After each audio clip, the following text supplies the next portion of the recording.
capítulo 7, versículo 14. Dice la palabra del Señor: por tanto, el Señor mismo os dará señal. He aquí que la Virgen concebirá y dará a luz un hijo, y llamará su nombre Emmanuel. Señor, te adoramos, te honramos, te damos muchas gracias, Señor, porque estás con nosotros. Tú eres nuestro Emmanuel. Gracias, Señor, porque nos conoces. Tus manos nos formaron. Y conoces, Señor, todo nuestro ser, nuestras angustias, nuestras aflicciones. Por eso, Señor, hoy nos humillamos ante ti. Nos presentamos ante ti, reconociendo, Señor, que somos simples mortales y que te necesitamos a ti. Gracias, Señor, por esa obra maravillosa de tu Hijo Jesucristo a favor de nosotros. Que tu palabra nos ayude, nos ilumine y que quebrante nuestros pensamientos, nuestros corazones, de tal manera que podamos vivir como tú nos dices en ella. Te alabamos, Señor, en Cristo Jesús. Amén y amén. Bueno, en épocas de diciembre, entonces, lo característico durante estos días es ¿qué cosa? Las luces, los buñuelos, tamales, las conservas, las visitas, bueno, todo eso.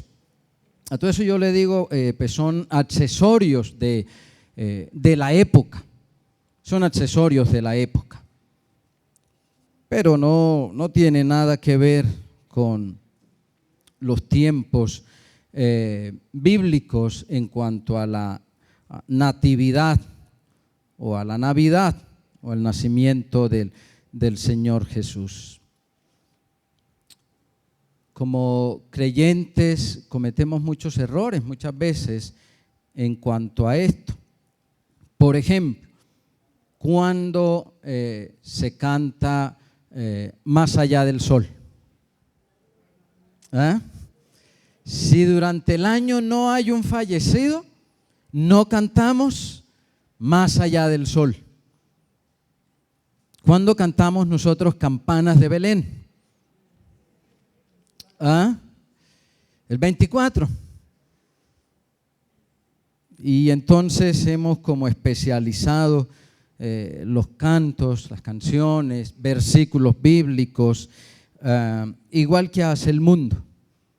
Usted hoy no puede dibujar un arco iris, porque le van a decir que usted promueve el movimiento LGTBI, porque ellos se identifican con el arco iris. Entonces nosotros no podemos hablar ni dibujar el arco iris. Y estamos igual que el mundo. Y por temporadas pues nos caracterizamos, ¿no? Cantamos que Cristo murió en la cruz. ¿En qué época? Semana Santa. Semana Santa. Y debemos, hermano, pues mejorar eso. O sea, ¿cuándo nació el Señor Jesús? ¿Cuándo nació el Señor Jesús? Yo tengo una fecha exacta.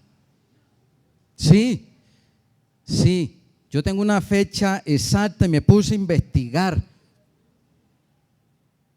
Nació un 14 de junio de 1984 en mi corazón. ¿Usted en el suyo no? Hermano, qué pena verles como sorprendido de esa manera. Esta es la fecha del nacimiento del Señor Jesús. Y yo en mitad de año puedo sí salir acá o cantar con los hermanos campanas de Belén y cantar el burrito y todas esas cosas. Pero esa es la fecha de nacimiento del Señor Jesús en mi vida. Y yo creo que usted también tiene esa fecha y recuerda esa fecha. Y cada vez que llega esa fecha usted dice: gracias, Señor, por haber nacido en mi corazón. Esa es la fecha. Pero como todos los días son propicios para hablar del nacimiento del Señor, vamos a ubicarnos allí en el libro de Isaías, en el capítulo 7, versículo 14. Y vamos a mirar allí tres cosas que nos enseña este versículo. Por tanto, el Señor mismo os dará señal. Os dará señal. Estaba gobernando en el reino de Judá el rey Acaz. Y el rey Acaz empezó a ser atacado, amenazado por los reyes de Siria y de Israel. Y él entonces le pidió la ayuda al rey de Asiria, distinto al de Siria que lo estaba atacando. Y entonces al rey de Asiria, él incluso llega a decirle: yo soy tu hijo, tu siervo, protégeme de estos dos pueblos que nos están atacando. Ahí aparece entonces el profeta Isaías y le dice que el Señor va a guardarlo, que el Señor va a guardar al pueblo, que pida una señal y que por amor de David, por amor al rey David, al linaje mesiánico, los va a proteger, que pida una señal. El rey Acaz dijo: no, yo no voy a pedir ninguna señal, pero yo tengo quien me proteja, y es el rey de Asiria. Y ahí entonces viene el regaño del Señor, y siempre en la Escritura pues vemos allí la mano del Señor en los juicios, pero también dando bendiciones, dando salida, dando salvación. Y ese es el contexto del versículo 14 de Isaías capítulo 7. Como Acaz no pidió una señal, el Señor le dio unas posibilidades allí para que entendiera Acaz que el Señor es todopoderoso y que Él puede obrar y que Él los podía cuidar a ellos como su pueblo. Entonces el Señor dice: entonces yo te voy a dar una señal. Versículo 14. He aquí que la virgen concebirá y dará a luz un hijo y llamará su nombre Emmanuel. Emmanuel. Miremos allí, mis hermanos, entonces. Vamos a pensar en la concepción del Señor Jesús, cuando ya en el libro profético de Isaías se empezó a vislumbrar el nacimiento de Cristo Jesús. Pues miremos, hermanos, allí que esa concepción fue milagrosa. Fue milagrosa. Ubiquémonos allí en el Evangelio de Mateo, capítulo 1, versículos 18. Leamos el 19 también, y allí hasta el 23. Mateo, capítulo 1, versículos 18 hasta el 23. El texto que nuestro hermano William leyera allí hace un rato. el nacimiento de Jesucristo fue así, dice el Evangelio. Estando desposada María, su madre, con José, estando comprometida, antes que se juntasen, antes que tuvieran relaciones sexuales en su hogar, como pareja, se halló que había, ¿qué? Concebido del Espíritu Santo. Hoy llega una niña al papá a decirle, parece que esto, papi, fue como el Espíritu Santo. Hoy en día ya eso no se cree mucho, ¿no? Papá le dice, no, mejor contame una de vaqueros porque no. Se halló que había concebido del Espíritu Santo. Leamos el versículo 20. Pensando José en todas estas cosas, bueno, él no quería deshonrar a María, por eso él dijo, yo mejor me voy para que le echaran la culpa a él. He aquí que un ángel del Señor le apareció en sueños y le dijo, José, hijo de David, no temas recibir a María, tu mujer, porque lo que en ella es engendrado del Espíritu Santo es. Y dará a luz un hijo. Bueno, y continúa allí con el relato. Eso es una concepción milagrosa, porque todos sabemos, hasta los niños de 4 y 5 años lo saben, ya no podemos llegarle a ellos con cuenticos, que pajarito viene de aquí, que viene para allá, que la mariposita de una flor a la otra y que trae para acá y cositas así. No. Que se necesita en el proceso de reproducción un hombre y una mujer para que haya concepción y para que haya engendrar a otra persona allí. Pero aquí vemos nosotros un milagro. Porque resulta que María está embarazada y no es de ningún hombre, es del Espíritu Santo. El Espíritu Santo dice allí el texto, viene, cubre a María y ella queda embarazada.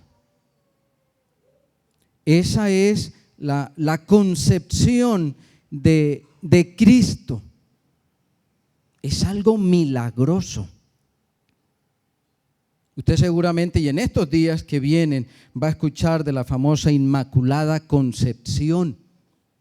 Eso no tiene nada que ver con el Señor Jesús. Y tampoco tiene nada que ver con la Biblia. Eso fue un invento de los hombres. La Inmaculada Concepción se refiere a María, que ella tuvo una mamá y que tuvo un papá, pero que desde que ella nació, Dios la escogió y ya no hubo pecado en ella. Entonces a ella se le conoce eso como sin mancha, que no tuvo mancha en su vida y por eso Dios la escogió a ella allí. Aquí el Señor nos relata y nos dice que hay un milagro. No ha habido otro caso, ni lo habrá. No hay ningún hombre que pueda decir que estando en el vientre de su madre, ella era virgen. No lo hay. Solamente el Señor Jesús. ¿Cómo ocurrió eso? Pues es un milagro. Y casi siempre no vemos nosotros cómo se produce el milagro. Casi siempre no lo vemos, pero se produce. El Señor milagrosamente restaura por allá dentro de nuestro organismo un tejido, un músculo, la sangre, el hueso, pero nosotros no lo vemos. Nosotros no lo vemos. Hay cosas que nosotros de pronto no apreciamos, pero está allí el milagro, está allí. Porque el milagro ocurre. Dios es el dueño de los milagros. ¿Y usted lo cree? Que Dios es el dueño de los milagros y que hoy Dios puede obrar también con milagros. Claro que sí. Jesús realizó incontables milagros, pero muchos no creyeron en Él. Muchos no creyeron en Él, a pesar de todo lo que Él hizo aquí en la tierra. Mire, si Dios hoy realizara toda esa clase de milagros, les aseguro que seguiríamos siendo incrédulos, que tampoco creeríamos. Ocurriría lo mismo que pasó con las personas en los tiempos del Señor Jesús. Posiblemente cuando escuchemos de noticias milagrosas, nosotros nos asombremos y hasta creamos, pero la emoción y la euforia se nos va al día siguiente. Cuando escuchan las noticias de que papá está enfermo, de que mamá se enfermó, de que mi hijo se enfermó, nos recogemos espiritualmente, vamos al templo, nos reunimos durante esos días y estamos allí. El Señor opera el milagro, el Señor hace el milagro y decimos gracias al Señor por lo que hiciste, pero nos desaparecemos, nos vamos otra vez. Y usted sabe que lo que estoy diciendo es así. Esa fe superficial y desaparecería pronto. Una fe basada en los milagros no es una fe genuina, no es una fe madura, porque dependemos es de que estemos bien, de que las cosas nos salgan bien. Y si el asunto sale regular, y somos así, ¿no? Como esa ruleta así, arriba, abajo, estamos en chicharrones, problemas, enfermos. Señor, ayúdanos. El Señor nos ayuda y nos olvidamos de Él. Otro problemita y lo volvemos a buscar. Así somos nosotros, los seres humanos. Dios realizó el milagro más grande de todos los tiempos al venir al mundo en la persona del Señor Jesucristo. Ese es el milagro más grande. Para morir en la cruz por nuestros pecados. Usted sabe qué dice Romanos capítulo 5 versículo 8. Pero Dios muestra su amor para con nosotros. ¿En que qué? ¿En qué? En que siendo perversos, malos, Él murió por nosotros. Y para darnos la vida eterna. ¿Y qué dice Juan 3:16? Que usted se lo sabe de memoria. Porque de tal manera amó Dios a usted, que entregó a su Hijo, para que todo aquel que en Él crea no se pierda, sino que tenga vida eterna. ¿No le parece a usted eso un milagro? Lo que pasa es que nosotros, Señor, quítame el dolorcito que tengo acá. Y el Señor quita, y entonces, el Señor hizo un milagro. Bueno, y usted lo va a seguir ahora y le va a servir y va a vivir como Él dice en su palabra. Vamos a ver. Después que pase diciembre. No, carnavales. ¿Ve? Ese es el mayor milagro Dios aún realiza milagros, por supuesto que sí, le damos la gloria a Dios por eso, porque para Dios no hay nada imposible y hay que seguir clamándole al Señor por esa necesidad, por esa circunstancia por la cual usted está pasando, porque Dios todavía hace milagros, pero no podemos depositar la fe en Dios solamente por los milagros, sino creerle y rendir nuestras vidas al Señor por esa obra tan grande que Él hizo. La concepción del Señor fue milagrosa. Fue algo que no podemos nosotros explicar, que María, una virgen, resultara embarazada. Más grande la fe de José, ¿no? Isaías capítulo 53, versículo 9. La concepción del Señor Jesús fue única, única. No hay nada que se pueda allí comparar con esa concepción del Señor. Mire, en el milagro, el Señor Jesús es engendrado por el Espíritu Santo. Pero ahora es única porque el Señor Jesús no tuvo un papá biológico, humano. Y por eso es una concepción única. ¿Qué dice Isaías? El capítulo 53, versículo 9. Y se dispuso con los impíos su sepultura, pero con los ricos fue en su muerte. Y él hace ahí una frase aclaratoria. El texto es: y se dispuso con los impíos su sepultura, aunque nunca hizo, ¿qué cosa? Maldad. Allá se sepultó con los impíos, pero él nunca hizo maldad, ni nunca hubo engaño en su boca. ¿Y qué dice la primera carta del apóstol Pedro, capítulo 2, versículos 21 al 23? Pues para esto fuisteis llamados, porque también Cristo padeció por nosotros, dejándonos ejemplo para que sigáis sus pisadas. Mire, para que nosotros seamos así, el cual no hizo pecado, ni se halló engaño en su boca.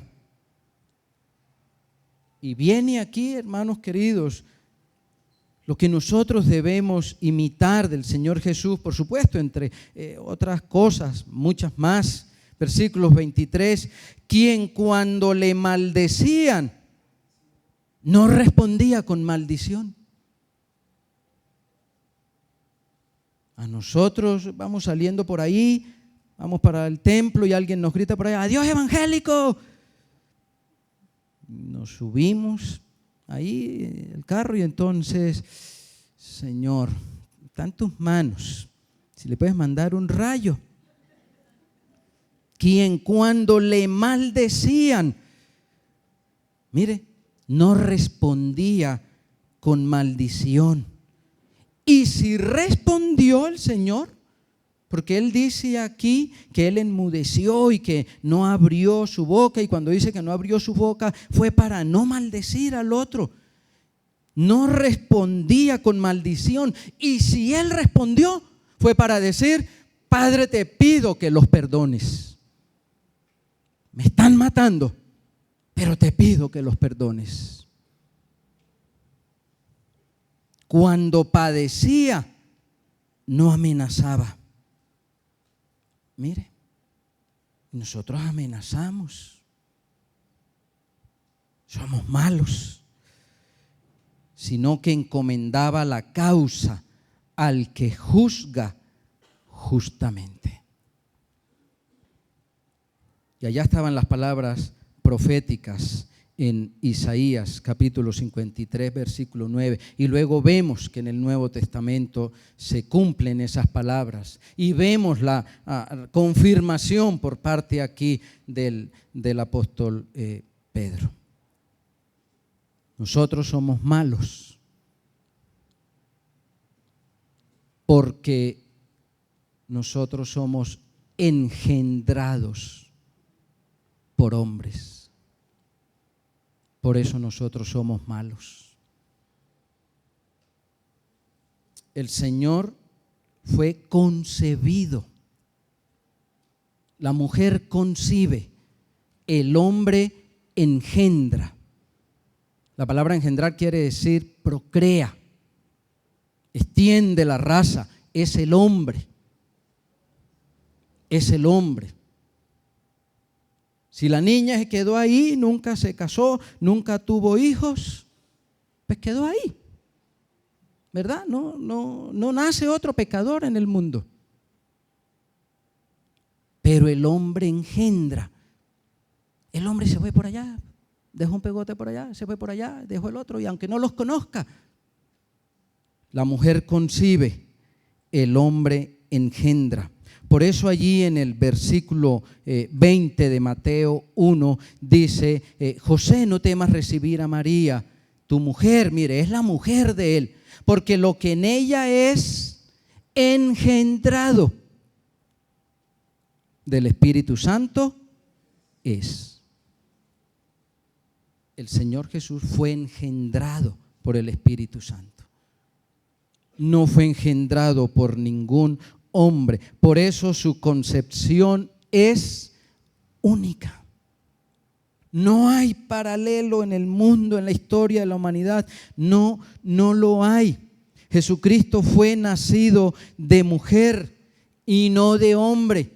Porque lo que es nacido de la carne, carne es. Y entonces hereda todo lo malo, las debilidades, los pecados, las flaquezas que el hombre tiene. ¿Usted sabe por qué nuestros hijos son malos? ¿Por qué? Porque nosotros somos malos. Y cuando usted agarra la escoba, la chancleta y darle allá a ese muchacho porque es mentiroso, además de disciplinar a ese muchacho, a su hijo, ¿a quién está disciplinando usted? ¿A quién? A usted mismo, a su abuelo. Ay, yo no sé a quién saldría este muchacho porque yo no soy así. No, yo no. A su mamá. Salió igual a su hermano. Salió igual al otro. ¿Ve? Y cuando nosotros disciplinamos a nuestros hijos, estamos disciplinando a mi papá, a mi abuelo, a mi bisabuelo, al tatarabuelo, al tío, a todos. Porque somos malos. Porque en muchos de los casos, y bueno, lastimosamente, esa es la única herencia que recibimos. Lo malo. Heredamos lo malo de papá y de mamá. Por eso el Señor Jesús no tuvo un papá biológico, porque entonces Él habría sido concebido en pecado. El Señor no nació de varón. El Espíritu Santo cubrió con su sombra a la Virgen María. Y Cristo entonces es el único hombre, a excepción de Adán, que salió puro. Y es el único que puede decir, limpio soy. Porque aunque Adán salió puro, no se conservó íntegro. El Señor Jesús sí, se conservó puro, íntegro. Él mantuvo su integridad y nunca la abandonó. Y allí Pedro nos dice, mire, Él no engañó a nadie, no cometió pecado, no se halló engaño en su boca, trató a todos con amor. Cuando habían burlas, persecuciones, cuando inventaban cosas, cuando lo calumniaban, cuando a él lo maldecían, él decía: te perdono. Hoy estarás conmigo en el paraíso, le dijo al ladrón. Y no sabemos si ese ladrón hasta estaría gritando allá: suelten a Barrabás, queremos a Barrabás. Y le dice el Señor ahora: hoy mismo estarás conmigo en el paraíso. ¿Ve? Y a nosotros, ¿quién nos da el derecho de juzgar a los demás? Somos jueces perversos. Y entonces nosotros señalamos al otro: usted es malo, yo sí soy bueno. Usted tiene que arrepentirse, yo sí no tengo nada que arrepentirme. Así somos nosotros los seres humanos. Apague el televisor, hágame el favor. Y usted se va para el cuarto y mira televisión en el suyo hasta las 5 de la mañana. Así somos nosotros los seres humanos. El Señor Jesús tuvo una concepción única porque no tuvo un papá biológico, no heredó el pecado. Nosotros, mis hermanos, podemos mantenernos íntegros también, a pesar de haber sido concebidos en pecado. Me gusta el texto de Proverbios capítulo 2, versículos 7 y 8. Proverbios capítulo 2, versículos 7 y 8.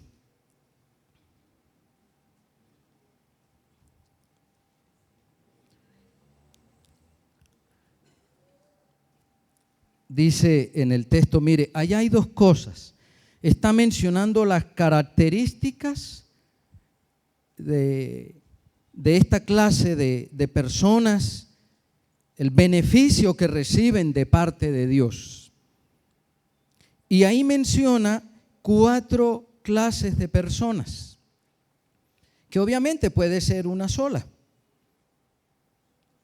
¿Cuál es la primera en el versículo 7? Persona. ¿Cuál es la persona?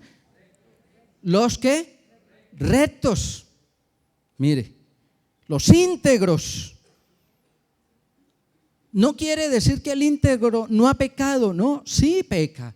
Pero es ese que dice: caramba, cometí esta falta, pequé, reconozco que hice lo malo. Señor, ayúdame, límpiame, mira en mí si hay camino de maldad, de perversidad. Examíname, Señor, porque yo quiero ser como tú. Ese es el íntegro, ese es el recto. Ese es el recto. Y pudiéramos decir que nosotros, espiritualmente hablando, tenemos también una concepción especial, única. ¿Y qué bendición viene para esta persona? Ahí está en el versículo 7, empezando el versículo 7. ¿Qué dice? Que Dios, ¿qué? Da. Dios da sabiduría. Mire, Él provee de sana sabiduría a los que son íntegros, a los que se parecen al Señor Jesús.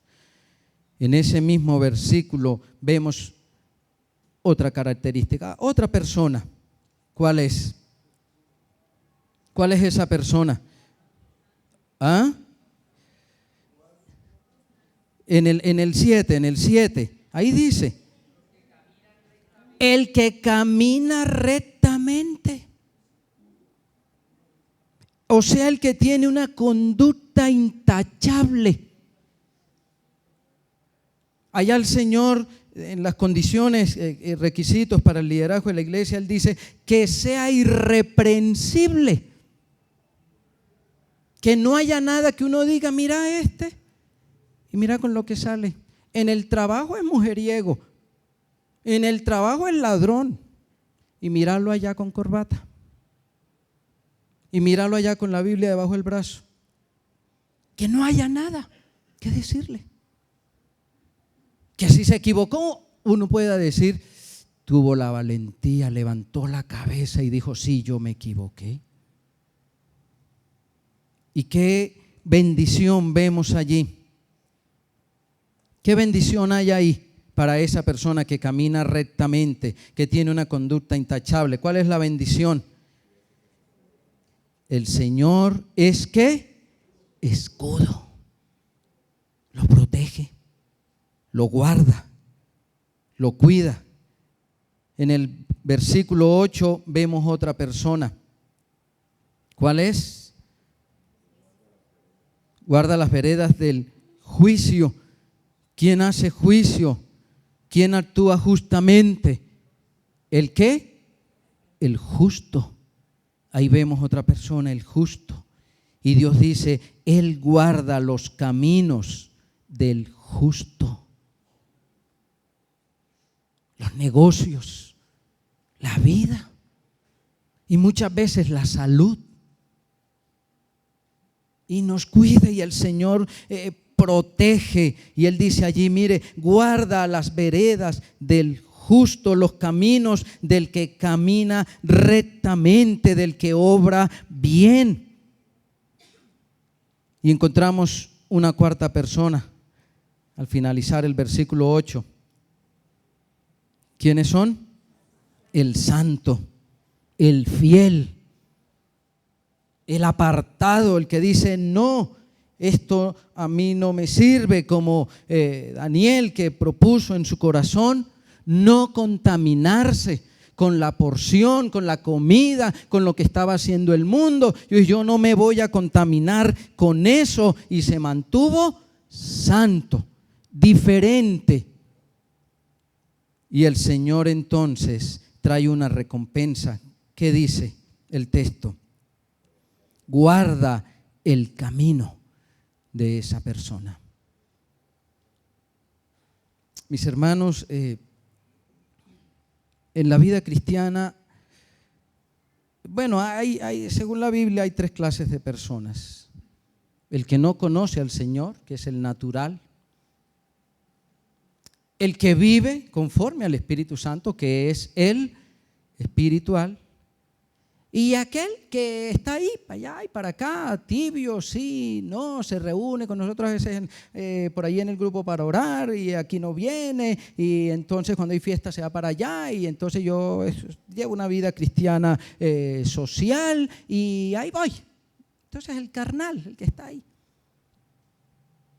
Uno pudiera decir, hermano, si nosotros preguntáramos hoy, ¿es usted realmente un creyente espiritual? Es decir, se deja gobernar por el Espíritu Santo y hace todo lo que el Señor le dice en su palabra. Usted pudiera decir, pues hermano, no. Entonces usted no conoce a Dios o está ahí, al vaivén de la vida, de las circunstancias. Nosotros, hermanos, el creyente, el cristiano, ¿es o no es? ¿Es o no es? Y nosotros no podemos tener una vida allí. Me decía el año pasado alguien, un papá allí en el colegio, me llamó a finalizar el año. Yo siempre les digo a ellos, yo siempre conozco personas nuevas al finalizar el año. Son esos papás irresponsables. Llegan a reclamar que por qué el hijo perdió el año. Y yo no lo conozco a usted, yo no sé quién es usted. Yo le digo eso con, Señor, ayúdame porque no sabemos. Y entonces él me llama. Vea, ¿cómo así que mi hijo perdió el año? ¿Cómo se le ocurre a usted? ¿Va a perder el año por esa vieja pipona? No, señor. Señor, no, mire, la verdad, explique. No, los bomberos se pisan la manguera entre ellos y bla, bla, bla, bla, bla. No, un sermón ahí. Yo, bueno, sí, señor, vamos a mirar qué podemos hacer allí. Bla, bla, bla, bla, bla, ya. Cristiano. Asiste a una iglesia cristiana. No de aquí, porque los de aquí somos distintos, los de aquí no. Los de aquí sí, no. Y me enteré a los días que va a una iglesia cristiana. Imagínense usted el pastor allá en la iglesia. Entonces él está diciendo: hermanos, que nuestra amabilidad sea conocida por todos los hombres. Y él allá: amén. ¿Ve? Somos cristianos aquí, pero allá, en el terreno, el soldado es muy bueno y responde muy bien. Cuando está en la clase allá, el sargento, el coronel está diciendo: mire, cuando se presente esto, usted con valentía. Sí, ¿quién es? Y todos somos valientes. Y usted ante esta situación va a agarrar su fusil. Sí, señor. Pero cuando sale allá, sale corriendo. Allá dejó todo tirado. La concepción del Señor fue maravillosa. Fue maravillosa. Ahí yo coloqué 2 versículos que usted los conoce. Lucas 11, versículos 27, 28. La mujer que le dice al Señor Jesús: ay, bienaventurado esos pechos que te amamantaron. Y Filipenses capítulo 2, versículo 7. El Señor vino acá y tomó forma de siervo, como un hombre. Y ni siquiera como un hombre poderoso, un hombre rico, un hombre fuerte. No. Un simple desgraciado allá, un siervo. ¿Y por qué me parece una concepción maravillosa? Se juntó, se combinó lo finito con lo infinito. Lo terrenal con lo celestial. Lo mortal con lo inmortal. Se combinó la corrupción con la incorrupción, lo humano y lo divino. Se combinó el tiempo con la eternidad. Porque el tiempo es ese periodo que está entre 2 eternidades. Ese es el tiempo. Y el Señor, que está por fuera del tiempo, que es grande, que lo llena todo, se metió en ese tiempo. Y hasta con atrevimiento le contamos sus años. 33 años, decimos, vivió solamente el Señor aquí en la tierra. Y la eternidad pasada y la eternidad que está por delante, eso se combinó. Como el dueño del universo, que la tierra, que los cielos, que el universo no lo pueden contener, como llega ahora a descansar en un pecho mortal, dependiendo de la criatura para su alimentación. Eso es maravilloso, lo que el Señor hace. Como maravilloso también es que nuestra salvación no procede de nosotros mismos, sino de Dios. Vamos a leer allí en Juan capítulo 1, versículos 12, versículo 13. Juan 1, 12 y 13. Mas a todos los que le recibieron, a los que creen en su nombre, les dio el derecho de ser hechos hijos de Dios. Los cuales, o sea, los hijos de Dios, no son engendrados de sangre, ni de voluntad de sangre, ni de voluntad de varón, sino de Dios. Eso es una concepción maravillosa, que siendo nosotros terribles, malos, pecadores, el Señor nos dice ahora: te estoy haciendo mi hijo, eres mi hijo, Eso es maravilloso. No tenemos palabras nosotros para agradecerle al Señor por todo lo que Él ha hecho. Volvamos al capítulo 7 de Isaías, el nacimiento de Cristo. Él es concebido, engendrado por el Espíritu Santo, concebido allí en María. Ahora vamos a mirar el nacimiento del Señor. Su nacimiento fue modesto, sencillo. Allí en Miqueas capítulo 5 versículo 2 se da la profecía del lugar donde iba a nacer el Señor Jesús. ¿En dónde? En Belén. Un pueblo perdido en el mapa. No se conocía, era una aldea allí. Nuestros niños, nuestros hijos van a nacer, nosotros le preparamos un letrero.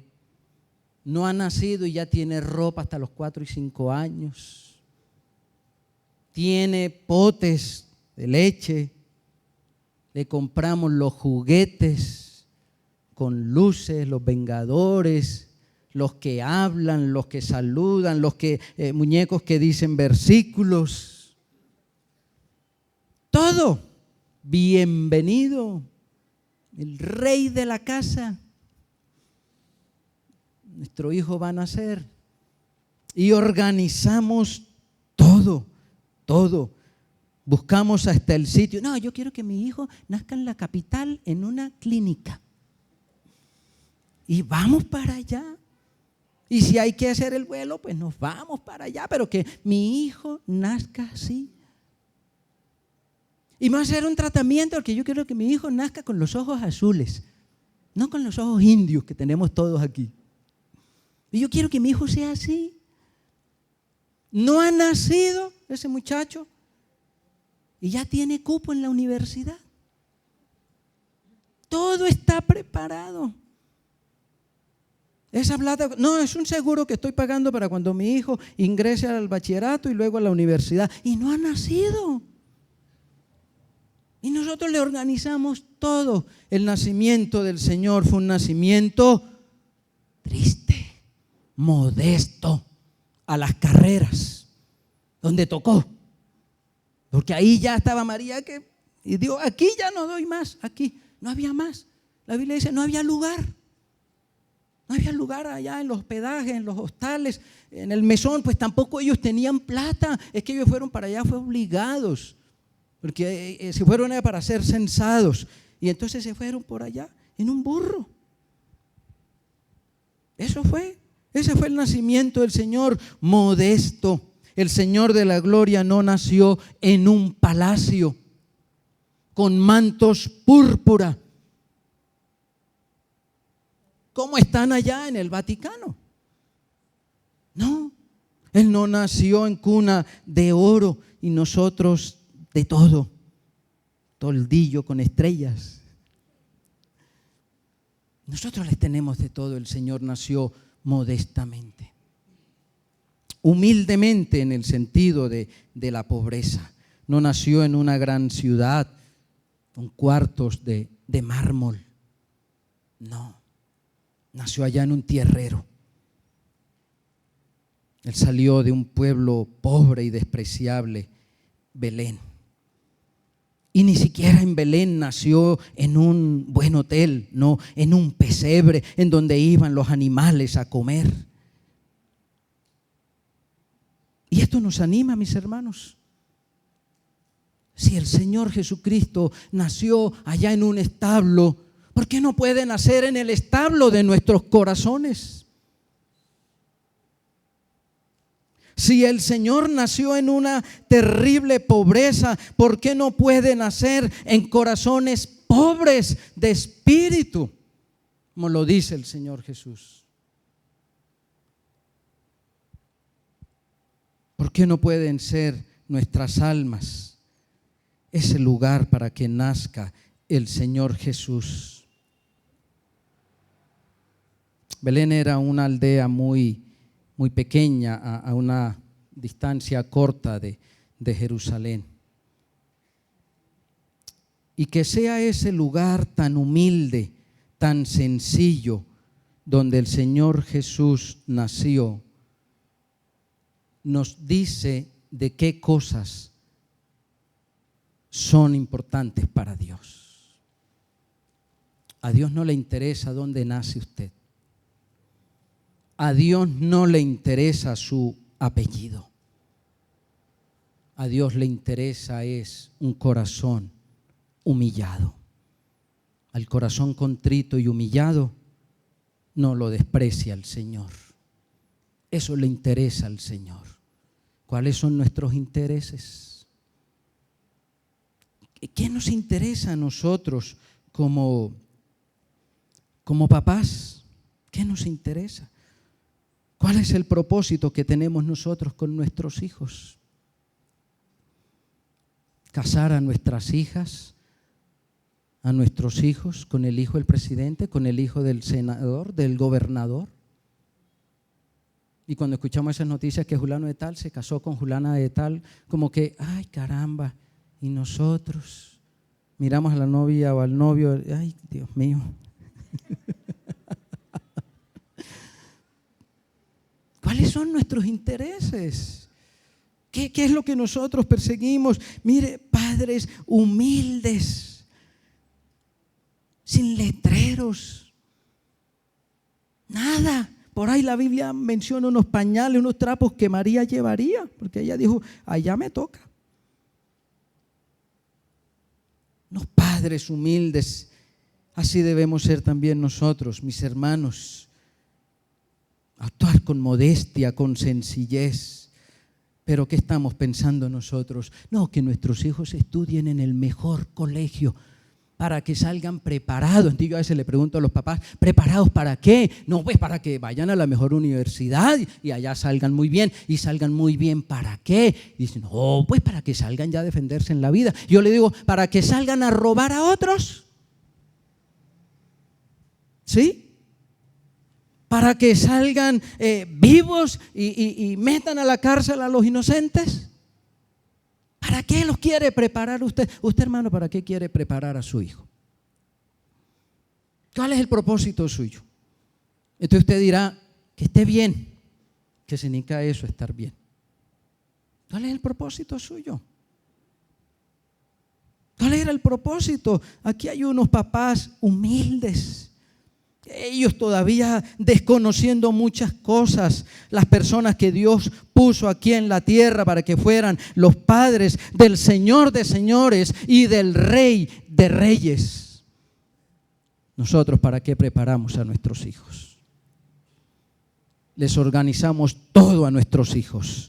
Que sean los mejores, los que tengan las mejores notas, los más bonitos, los más acuerpados. ¿Usted no ha visto a esos papás que se llenan de orgullo? Cuando uno llega y le dice, uy, qué niño tan grandotote, tiene como 4 años. No, tiene 1. ¿El papá qué hace? ¿Ah? Uy, qué pegote tan cachetón, no, qué colores tiene ese niño. Y no, eso no es nada. Mi hijo es el más inteligente. ¿Para qué? ¿Y eso para qué? Lucas capítulo 2, versículo 14. Su nacimiento fue un acontecimiento glorioso. Glorioso. A pesar de la humildad que rodeó el nacimiento de Cristo, hubo mucho de glorioso y de honorable en ese nacimiento. Lucas capítulo 2, versículo 14. Ningún otro hombre tuvo jamás, ni lo habrá un día de nacimiento como el nacimiento del Señor Jesucristo. ¿De quién hablaron los profetas allí en las Escrituras? ¿De quién más hablaron de ese nacimiento? Del Señor Jesús. ¿Quién tuvo profecías y todo apuntando a Él, al nacimiento de Jesucristo, el Dios hombre? Ninguno. Cuando colgó el Señor una lámpara en el cielo para anunciar el nacimiento de César, del emperador, de Herodes. Nada. Cuando apareció una estrella en el cielo para indicar el lugar donde iba a nacer el Señor Jesús. Cuando cantaron los ángeles esa maravillosa melodía, esa sinfonía celestial. ¿Cuándo cantaron los ángeles? Cuando alguien nació. De pronto nuestro hermano Ángel Flores aquí, ¿no? Él sí cantó cuando nació su hijo. Pero ¿cuándo? Esa música celestial por el nacimiento del Señor Jesús. Nunca. Esa grandiosa luz que acompañaba ese himno increíble, maravilloso. Gloria a Dios en las alturas. Y en la tierra, paz. Buena voluntad para con los hombres.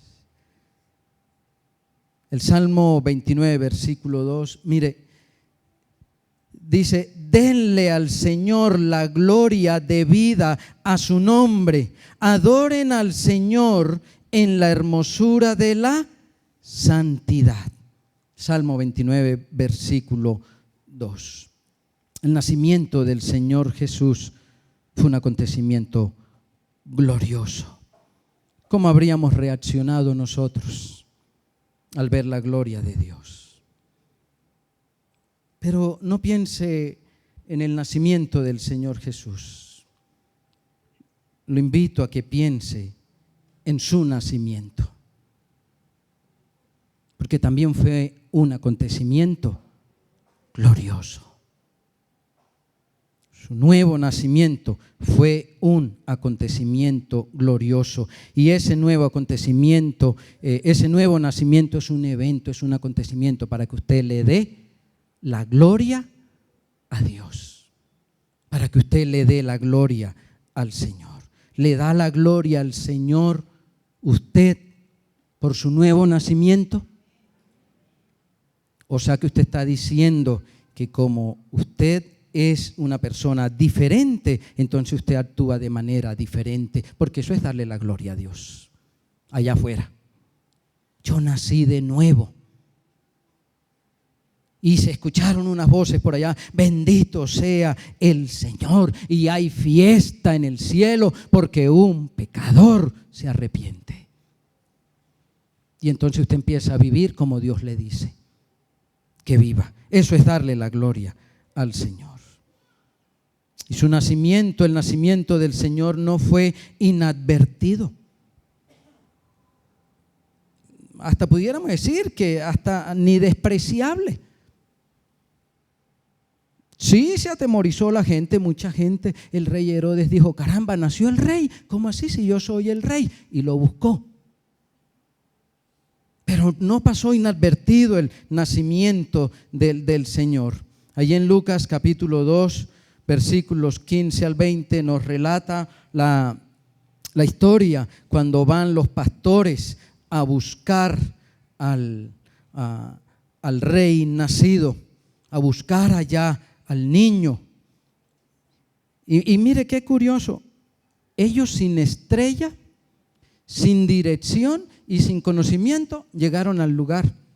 Los que tenían el conocimiento y los ricos se perdieron. Se perdieron en el camino y tenían estrella y terminaron por allá en otro lugar. Fueron allí en Mateo capítulo 2, versículos 9 al 11, fueron estos magos y entonces se conjugan aquí los pobres, los ricos, arrodillados alrededor del Señor, del niño, le ofrecieron regalos y todo le fue ofrecido a él porque él era el Mesías, el Rey, el Señor. ¿Usted valora su nuevo nacimiento? ¿El suyo? Si ha nacido de nuevo, por supuesto. No confiar en el Señor es despreciar nuestro nuevo nacimiento. Porque el que nace de nuevo confía en Dios. Como lo dice la segunda carta de Pablo a los Corintios, capítulo 5, versículo 17. De modo que si alguno está en Cristo, nueva criatura es. Nueva criatura es. Las cosas viejas ya pasaron. Nuevas son nuevas ahora, porque es nueva criatura. Y yo le quiero preguntar, mi hermano querido, ¿su nuevo nacimiento ha sido inadvertido? O sea, ¿ninguno sabe que usted nació de nuevo? ¿O sí sabe la gente que usted ha nacido de nuevo? Allá los pastores dijeron, nació allá. Los magos dijeron, nació allá, vamos para allá. Herodes dijo, nació aquel, pues lo voy a buscar para matar. ¿El nuevo nacimiento suyo ha sido inadvertido? ¿Ninguno sabe que usted es una nueva criatura? ¿O sí? Y miremos ya en el versículo 14 de Isaías 7, el nombre de Cristo.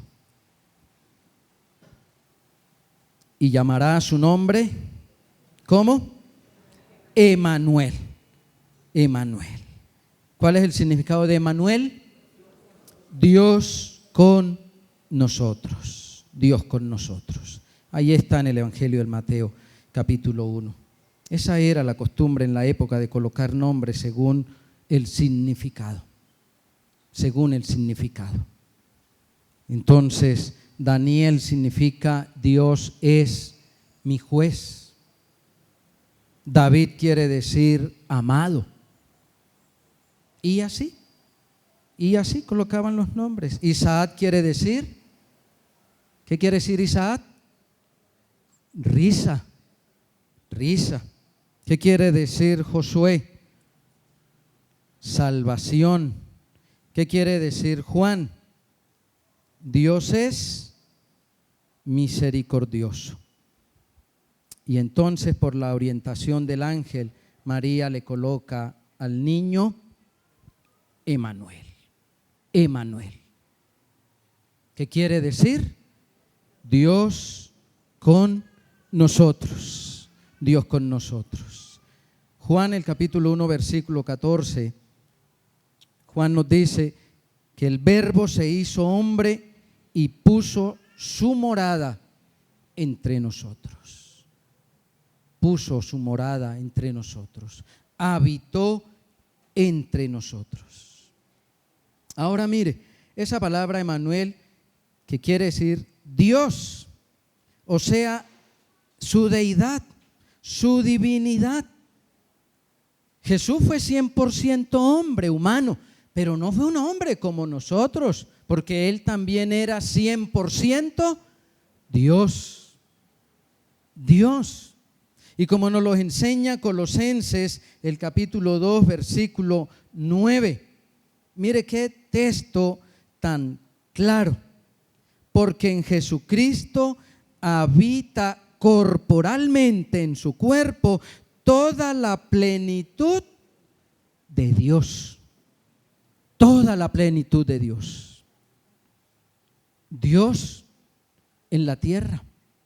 Dios en la tierra. Dios que caminó aquí en la tierra en el cuerpo del Señor Jesús. Como caminó con Adán, con Eva. Dios mismo aquí en la tierra. Dios mismo, Jesús Emmanuel, Dios aquí con nosotros. Él dejó las glorias celestiales y tomó la forma de un siervo. Pero la gente lo desechó, lo despreció a Dios mismo. ¿Despreciamos nosotros a Dios hoy? A Dios mismo. Y ahí en el nombre de Él, cuando dice con nosotros, es la influencia, la cercanía de Él con cada uno de nosotros. ¿Ha estado Dios con nosotros? ¿Ha estado Dios con usted? ¿Ha estado Dios con usted en sus tribulaciones, en sus angustias, en sus afanes y desesperos?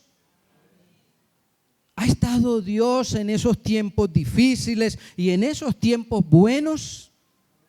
Dios con nosotros. ¿Está Dios en su vida?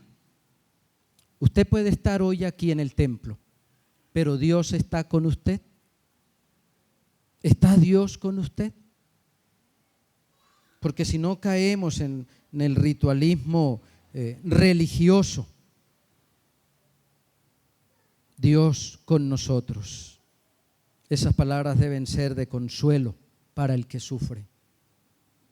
Son el bálsamo de su dolor, el alivio de su miseria, el sueño que Dios da a quienes ama, el descanso después del trabajo y de la labor. Dios está con nosotros para iluminarnos, para fortalecernos, para consolarnos, para protegernos, para ayudarnos, para enseñarnos, para decirnos así no. Dios está con nosotros. Ese nosotros sin Dios llegó a su fin. Nosotros sin Dios se acabó. Ahora es Dios con nosotros. Nuestro Emmanuel estará con nosotros para siempre. Recuerde las palabras del Señor Jesús en Mateo 28, versículo 20. He aquí, yo estoy con ustedes todos los días hasta el fin del mundo, hasta el fin de los tiempos. Las mejores noticias que darán gran alegría a toda la gente, ya la escuchamos. Nos ha nacido el Salvador, Cristo el Señor. Señor, te alabamos, te adoramos, te damos muchísimas gracias por tu palabra bendita. Gracias, Señor, por estas palabras proféticas, por el anuncio del nacimiento de tu Hijo, con un propósito, el de mostrarnos el camino hacia ti. Gracias, Señor, porque todas estas palabras se cumplieron al pie de la letra. Todos los anuncios concernientes a tu concepción, tu nacimiento, tu nombre, se cumplieron. Y se cumplieron, Señor, porque tú eres el Dios de la verdad. Que lo que tú dices, Señor, así se hace. Tú eres el Dios de las promesas y así se hace. Por eso, Señor, hoy nosotros queremos descansar en ti, en tus promesas para nosotros, que con paciencia, Señor, las podemos esperar porque se van a cumplir en nuestras vidas. Esas palabras de consuelo, esas palabras de fortaleza, esas palabras de ayuda, de dirección, de compañía permanente. Todas tus promesas, Señor, se van a cumplir en nuestras vidas. Y seguramente hemos experimentado muchas de ellas, viendo tu mano en nuestras vidas. Gracias, Señor, por tu Hijo Jesucristo. Gracias, Señor, por Él. Gracias, Señor, porque todo se ha cumplido en Él. Te adoramos, te honramos a ti, te damos muchísimas gracias. Amén.